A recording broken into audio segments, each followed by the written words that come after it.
So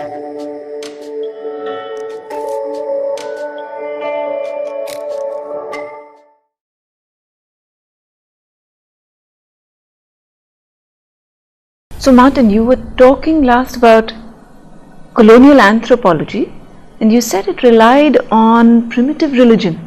Could you say something more about what you mean by primitive religion? Sure.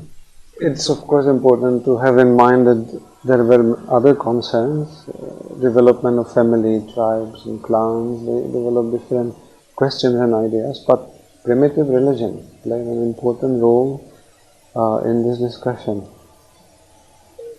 The 19th century picked up from the Enlightenment thinkers an idea that all humankind, different nations and groups all around the globe, develop along the same pattern, in the same stages of religious development.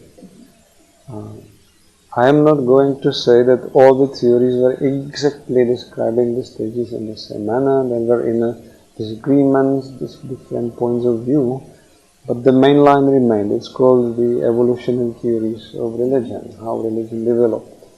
And there, discussion about the origin and primitive stage played a crucial role.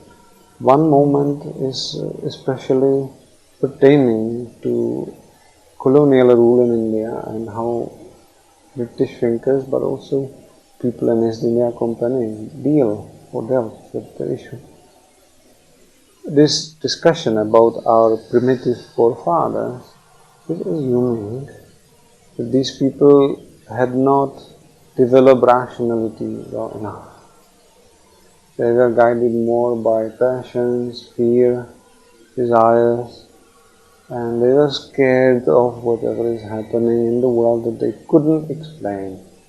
This typical story is a fear of either death, scarcity, or even flood, lightning, storm, heavy storms, these things that are coming to the life. So, based on speculations that are in fact going back to 15th, 16th century Europe, people like David Hume and many others, Bernard Fontanelle, and Voltaire picked up, Charles de Bruxelles, others, they started to create together a structure of ideas that circulated over Europe, and more or less were creating an image of an early stage of humankind with half animal-like humans who are still driven more by passions and emotions and desires than anything else. And of course, to those Europeans, they themselves were the prototype of well-developed rational human beings. Right? And from that point of view, it started to click with the earlier missionaries' critique or criticism of India having a very poor, degenerated religion with all kinds of very strange rituals that do not have proper explanation, for example. So there, more and more as the 19th century is developing, anthropology, but also colonial rulers are happy to say we are ruling childlike people who are still, in the very primitive stage of religion and culture, and that's how we should treat them, in fact. Right? And what is wrong with this story? Few things. First of all, we can hardly reconstruct whatever happened in the so-called prehistorical times. But this was the grounds, these ideas, especially Enlightenment thinkers, let's say, consolidated many earlier speculations and they crystallized into theories of the primitive religion. But they themselves had different concerns. The questions were coming from certain biblical assumptions, and we should remember that this is the time when there were hardly any or very few reports from the real so-called primitive societies, like people in Amazonia, Papua New Guinea, Australian aborigines. They didn't know them yet, or very few things were coming out.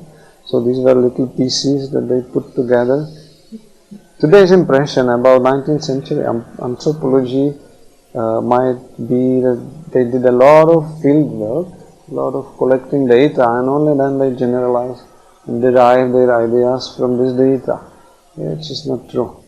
Very often it was a very random study of one little tribe here and maybe another there, and then they jump to very big general conclusions about all humans and humankind. So why should study of Irokesi tribe in Northern America pertain to India, for example? There are many speculations, starting with people like Lafitau in the 18th century, then you have Morgan, one of the important figures in the early American anthropology in the 19th century. It was derived from studies of just few tribes and then they generalized. That's one point, one problem. And on top of that, if you develop any interesting explanation, it's always very healthy to think about a possible counter-explanation, right? There was no such attempt as far as I am aware. It became very quickly established. People like James Mill and his son John Stuart were very influential in spreading the idea how these Indians are really childlike, driven by emotions and fantasies, and all these things picked up very quickly, and then the later anthropology hardly challenged this picture. So you're saying that colonial anthropology, you said earlier it was racist, and it is in this way, but you're saying that it was guided by certain biblical assumptions, and those biblical assumptions were responsible for them seeing some kind of primitive religion in the people that they were encountering, and that is why they were primitive. That is why they were guided by emotion rather than rationality. That is why they were childlike. Is that the point that? That is my point. I won't go deep into it, it will be a very long talk. But we should remember that in the original discussions, including people like Hume, Christian idea of idolatry was still a very important component. They ascribed certain qualities to these primitive people. It was in fact a fight between ideas talking about these primitives having a notion of the one true God, we discussed earlier. And then another camp started to say, no, original religion was idolatry. It was the so-called polytheism. They couldn't conceive of the one true God yet. Their rationality was not that developed as human others, right? In brief. So there you see how assumptions about God and the world and its history are also connected with the assumptions what human capacities called rationality should be like. If you do not have an idea of God the Creator, the biblical God, that means your reasoning is not developed well enough. That's basically the idea behind it. Okay. Could you say something about what was the motivation for them to look at or study this primitive religion, considering that it was primitive? It was not in any sense relevant. Was it in any sense relevant to Europe at that point in time, when they're studying India or Africa? Do you mean 19th century? 19th century. 19th century, but 19th century it gets consolidated in some sense. But why do they begin? Why are they curious about these old religions or primitive religion? What is the point that they're looking for? This is the question looming large in European minds for many centuries. How did the original religion look like? Originally. Also we're talking about origins of religion in man. And it's a time where certain established biblical interpretations became a point of controversy, both between Protestants and Catholics, but also within these churches. There were different streams discussing how to understand certain parts of the Bible, describing this early human history. I will put it in simple terms. So this is how they discussed the early history, whatever happened before the flood and Noah, and whatever happened after the son of Noah spread all over the globe, and the progeny of Noah. populating the earth again after the punishment that God sent. So these discussions try to link some of the new discovery to the old biblical descriptions and let's say early church fathers' understanding, top medieval scholars' understanding, and somehow reconcile whatever happens. So originally it's all a part of internal Christian debate about how God dealt with the people, and both within the particular line of Jewish progeny and then outside, of course. Okay. So the original religion was important for Europe during this phase of the Catholic and Protestant differences.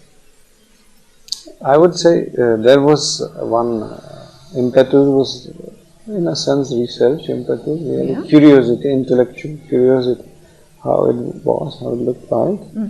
There was also an important urge, because 16th century Europe is a Europe of conflicts, religious wars, and problems in different states, especially Western Europe. Huguenots, problems in Netherlands, fighting Spain. It was not only power, there was religion involved very much. There was Czech Reformation, it started earlier in the 15th century. Some struggles were going on throughout the 16th century, and in the 1618 the Czech aristocrats tried to overthrow certain things because of religion, and then this is how 30 Years' War started, 1618 in the Czech lands. There are many other examples, different conflicts of a religious nature for the true religion, true dogma, true beliefs. And some thinkers of that era were so upset and disappointed with all the bloodshed, all the problems that happened. They started to think, isn't there somewhere deep in the history this core of true religion? And there was always this idea, not only that people outside of Christianity are spoiling religion, but we Christians are also spoiling it. This is a Protestant criticism of Catholic Church, it's earlier things. So there was this idea that was more and more trying to separate a core of common religion for humankind, which will lead to better life, which will prevent conflict, and will build hopefully a better society, because they were experiencing terrible times. 1648, 30 Years' War ended, and Europe, especially western part of Europe, found itself deprived of from 1/3 to 2/3 of population, depending on and economically it was terrible, and other things happened. So this was the times where many of these thinkers, following some earlier speculations, they started to think, now it's time to find the core of religion. And this primitive religion should have been, at least in essence, in some basic points, the core of God's will that people followed and hopefully lived in happiness. This line you can follow. But of course, there were other theologians telling them, that's okay, this pristine original religion was there, but the revelation is necessary. We need the Christ, we need apostles, we need it, early church fathers. So both lines are there? Both lines. Yeah. Okay. But it's interesting from the Indian point of view, because this is simply not there in our texts. We think of Europe studying India from a purely scientific perspective. So what you are saying is that theological, one bunch of people who get interested in the idea of religion across the world is driven purely by theological motivations, some sense of a corruption of the church that they need to refine, bring to purity. And another line of researchers, even though they may not see it as a solution to what has happened in the church, are carrying on certain kinds of biblical assumptions about the story of the world. So then, where does that leave us with this scientific story about India? That is telling us that they were hardly doing what we understand science to be today. It's impossible. You cannot test and you cannot even raise doubts about axioms or fundamentals of biblical dogmas. That's impossible. And do you think that this persisted? This That's way of looking at it? That's an interesting part of the story. As the 19th century Orientalism developed, some of these explicitly biblical assumptions and even claims, time span, William Jones compared Noah with the figures in Indian Puranas or other biblical figures. That was his big exercise. Some of these things were dropped. Some of others took a different form. So, as the 19th century is developing, especially to the end of the 19th century, Europeans themselves started to believe now we really get out of the constraints of theological framework, and this is where you see the beginning of religious studies as it is conceived as a new science of comparative religion. Orientalism got a new speed also, some other areas of studies for sure. However, now when we are looking back, we must reconsider these beliefs. Because it is apparent that when you go and study it carefully, some of the assumptions, if you remove them from this explanation, then the whole structure is absolutely untenable. How can you claim certain things without having it grounded in this biblical story? I don't know. So it's like, the story of the generation of this originally pure, somehow very simple possibly religion in India that was called Vaidism later on, how it degenerated step by step. With William Jones or as Eamon Wilson, you still have a clearly biblical story, or even Friedrich Max Miller, if you are reading it carefully, it's still there. But later generations detached it, and today it seems that the story that remains with us is a result of non-theological scientific research. And what is interesting for us from the Indian perspective is that it's not just the story that Europe built for itself and that Europe teaches in its universities, but that India learns today. So for example, what you said about the Brahmins, how the Brahmins were perceived as the priests and the priests were corrupt. From the Christian experience, this was clear, and so the Brahmins became an oppressive class in the Indian context. This is what we learn in our Indian textbooks till today. So do you think that colonialism has some role to play in this? The history of colonialism, Certainly, what this experience was? Colonial times, first of all, the rulers of East India Company, later on of the Raj, as it started to become, they decided we have to do something about educating Indians properly. In that sense, colonialism is an educational project. They built on the work of Orientalists. Do not forget that many of the colonial officers were still good believing Christians. So this is a connection, they thought this is a science, this new Orientalism which will help us. And what is it? It was telling them things that were pretty convenient for their Christian beliefs about the world and how to change it. And they developed a scheme for teaching new generations of intelligentsia. They in fact breeded a new intelligentsia in India. Marginalized the traditional pandits and schools, literally marginalized. They were almost dying out because many people started to think in this new situation, what's the use of learning shlokas and the different rituals and things. There are other things how to live by. That's one line. Another, it is very convenient for colonial ideology that is sanctioning the presence of the British in India. It's very convenient to say, see, we are helping these primitives. They need us, and you can hear it in many political speeches of those times. Oh yeah, we will leave you once you are ready, but you will be ready only when we teach you. And we teach you on all levels, not only mathematics, not only how to build hospitals. This is this typical story about railways and hospitals. We teach you about the proper religion, colonial government also happily supported a religious reform in India. We shouldn't forget that. Right?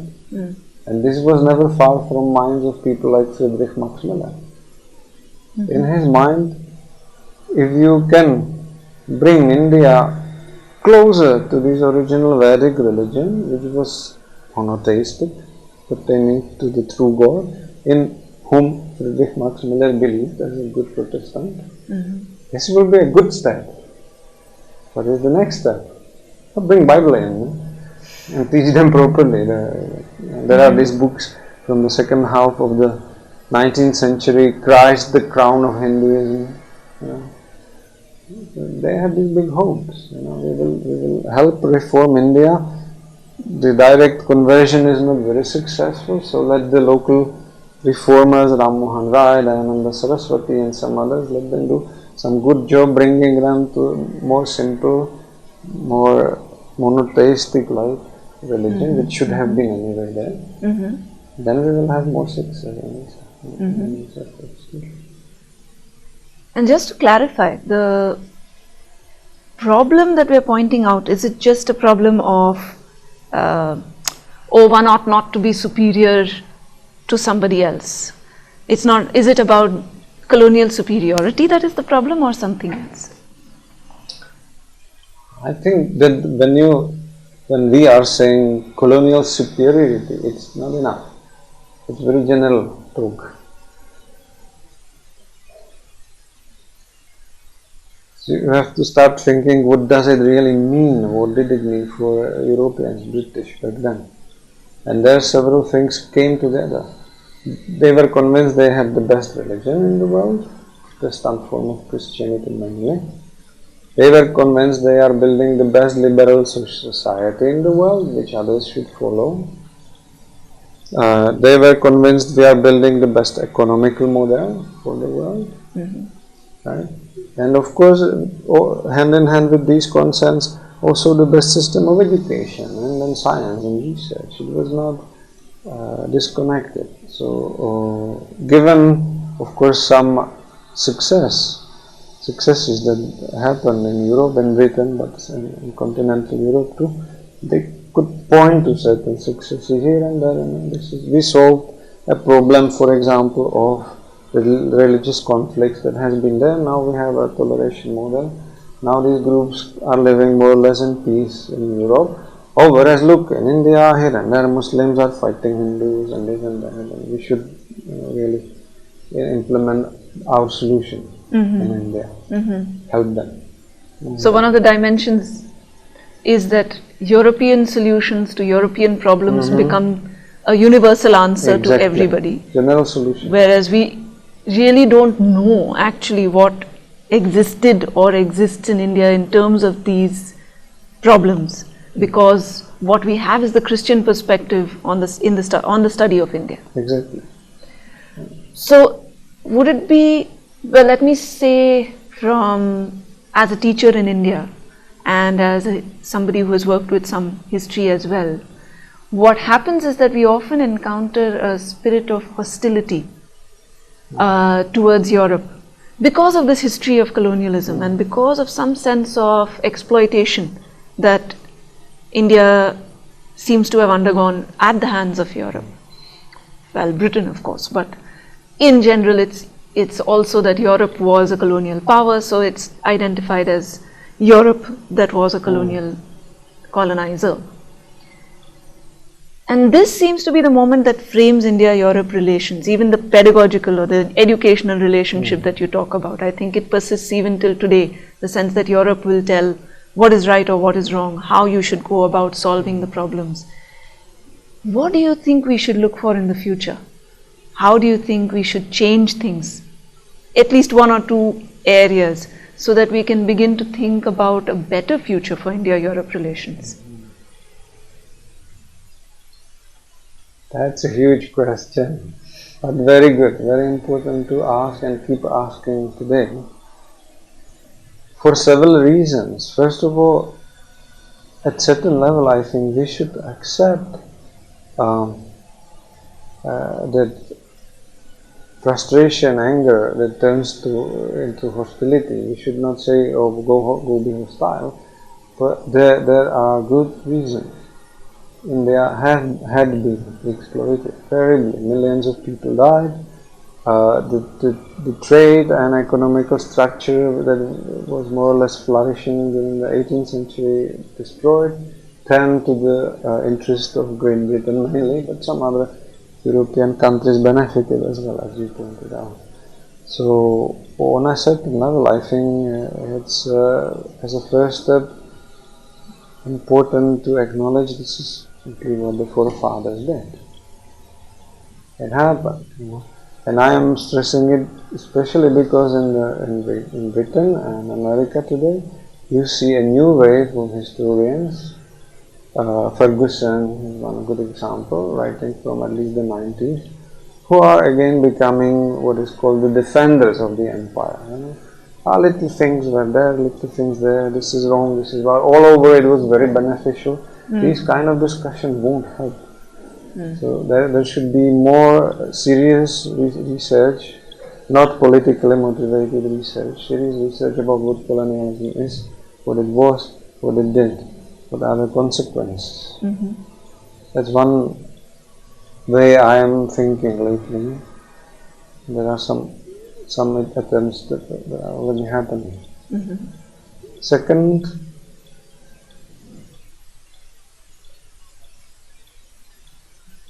we should be also at the same time able to say, right, in a certain way, this chapter with some research can be hopefully closed. Maybe there will be some some ways how to reconcile them. But Europe should start opening a serious research into what we can learn from India today. Because many things were still retained to some extent. The way, for example, Indian companies now go about business in the international market is indicating that we don't understand, and there is need and scope for this research. So that's one of the directions we should learn, because the overall it's not feeling; it's something deeper. It's a self-confidence of many Europeans I'm meeting today. We are just going to teach them, we are still in that colonial mood, we are teachers and let them learn. That should be changed. We can teach, but we should also learn, both of us. It should be going on. Of course, how to do that?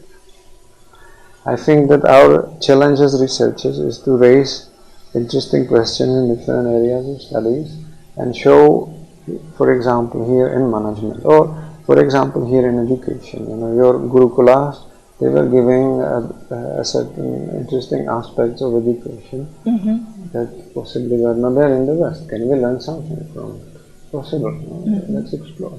There are different areas where we could start raising questions about open-minded learning on both sides. And then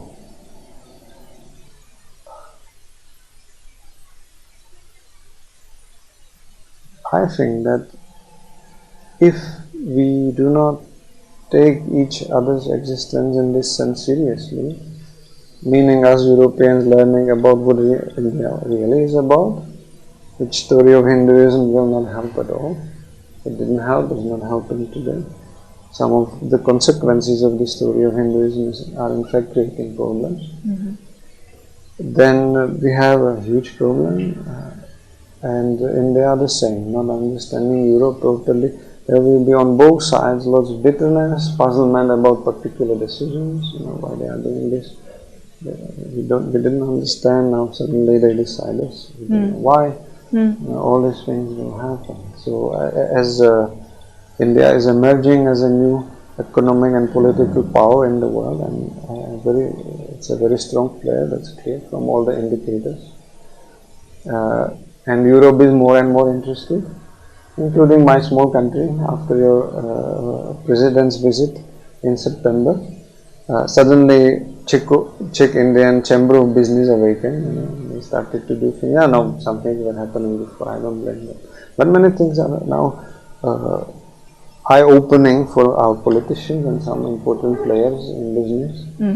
The same happened much earlier in other countries of Europe.